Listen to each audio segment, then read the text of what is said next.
Hi everyone. I wanted to do an update because I haven't done one in a while. Today's my 10-year anniversary off of Benzos, and I've lost 90 pounds. I can work out again. This was the first year I was able to work out again, really. Um, I've been able to date. My functioning's better than it was. I spent a lot of time at the beach and stuff this year. It was a time when I couldn't even go at all or do anything. Um, I'm very grateful for where I am today. I still have some brain stuff, concentration stuff, memory issues. I still have depersonalization and derealization, but it's like a very minor form of it compared to how much more intense and severe it used to be. Um, Whenever I felt like I was on LSD, I had no sense of reality around me. I could sit outside in the cold and wouldn't even feel cold, or in the heat and couldn't even feel the heat. It was like I was totally out of my body, and out of reality, and had no perception of time whatsoever. I have more sense of time now, although it still don't feel like it's back to normal completely, but it's these symptoms I have left ain't nothing after what I went through. I hardly even think about it anymore. About what I have left. If I have to live the rest of my life like this, I'm fine with it. Um, Trying to think if anything else has changed to update or anything. I can't remember if I said I was able to date again this past year. Um, I couldn't date for years. I was totally. I mean, I couldn't feel emotions. I couldn't function. My emotions are back now. Enough to function and try to date and um, all that stuff and try to live again. Um, but for those that don't know, I used to have over 175 symptoms throughout the years. Whenever I come off, there was a time when I could hardly read or write or talk. It was hard for me to talk.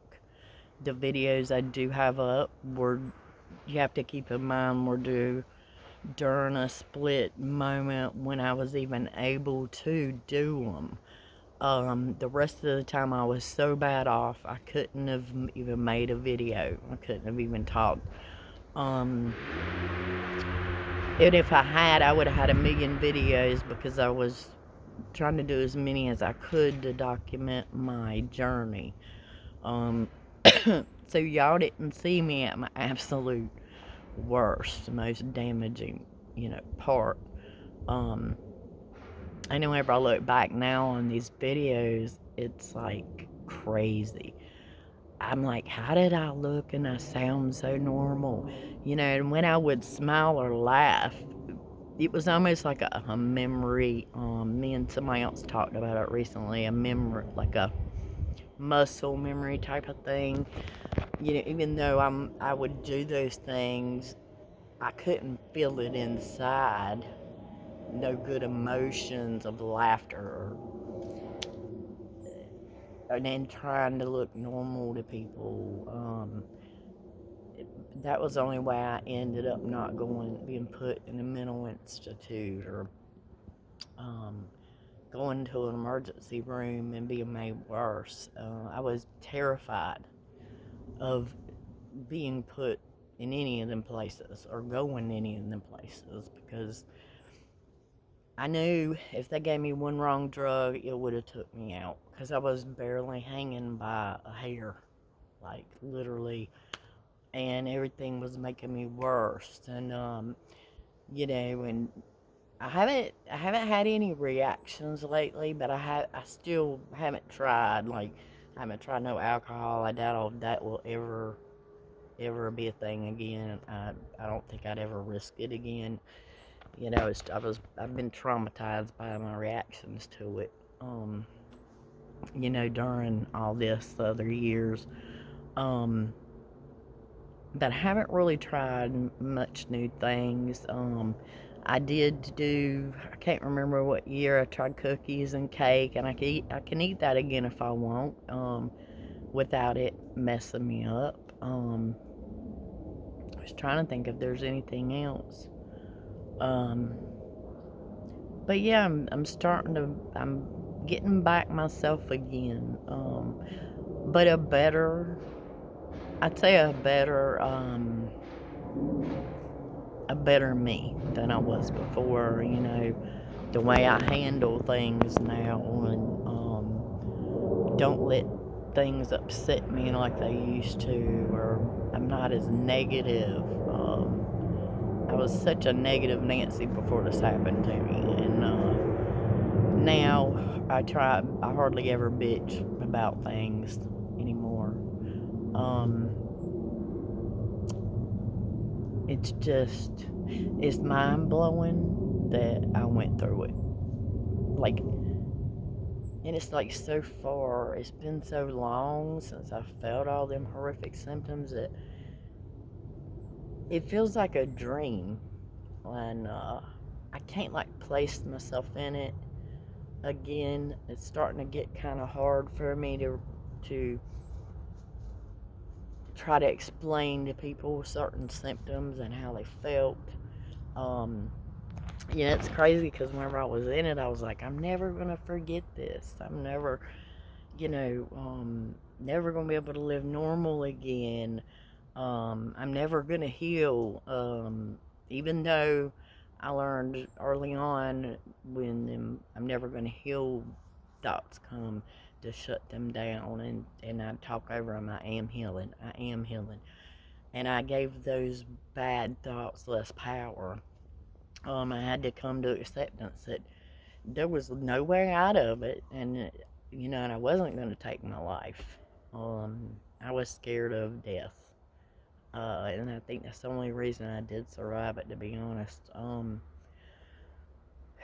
That and the benzo groups, and knowing other people have healed, and even though people had different symptoms than me, um, thank God I didn't get hung up on, oh, they're different than me, and so that means I'm not going to heal, and I didn't allow myself to think that. I would have suffered a lot worse if I had. And still trying to think. I think I was going to say something else, but like I still do have brain stuff. My thought process, like it don't take much for my brain to be like, oh, what were we talking about? But at least I don't feel brain damaged no more. I couldn't even watch TV for 3 years. Like my brain wouldn't process what I was even watching or seen 5 minutes ago. It was like it wasn't taking no new information in. And then even after the 3 year mark, I didn't even want to look at it. It was still kind of hard for me to take it in and process it. So I'd say I didn't really watch TV like a normal person until probably about year 4. Um, but I wanted to give some people hope that we can heal. No matter how different your symptoms may be. Um, try to try to not let them negative thoughts take over. Try to look at other people, even some people that were worse than you or had more symptoms than you, and be like, okay, if they can heal, I know I can.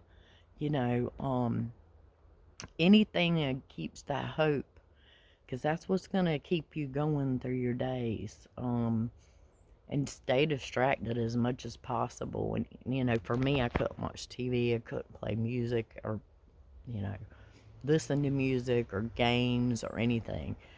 And what I had to do in order to distract is even though it was very hard for me to read and write and process words, I put all my little brain power into reading and writing every day in the groups, and I tried to force it into positive stuff, even though I was suffering beyond belief, put it into positive by helping other people and encouraging them to pull through this and to keep going. And that also not only gave me distraction, but it allowed me to see there was good coming from my suffering, if that makes any sense. And I still to this day can't tell you how I did any of it, how I got through it, how I managed to help other people through my suffering, and I didn't let it all consume me into me suffering, if that makes sense. And bombard everybody else with what I was going through. Which even before this, I've always been the type of, if I'm going through something bad, I shut down away from everybody. Um, but it's a lot better now. And you guys stay strong and, keep the hope. Um, and any little symptoms that change or leave you, hold on to them tiny improvements as you know, that you're healing. That's another thing I had to do. As a symptom would drop off, I'd be like, I'm not going to heal. And then I'd make myself remember, well, this symptom left me and that symptom left me. And I kept saying, these are going to leave me too. And that's how I went 24/7 through my days. But you guys take care, and my heart goes out to all of you suffering that are in this now. And I wish I had more, talking about benzos for so many years. I'm so burnt out. It's been very hard for me to even help other people, because I did it 24/7 for years. And it's like, now my brain's like, no, I don't want to talk about it. But, try to once in a while, give somebody hope whenever I can. So you guys stay strong and keep fighting the fight. Don't let Big Pharma and them doctors win. Your story's going to help somebody else one day. Keep that in mind. Bye.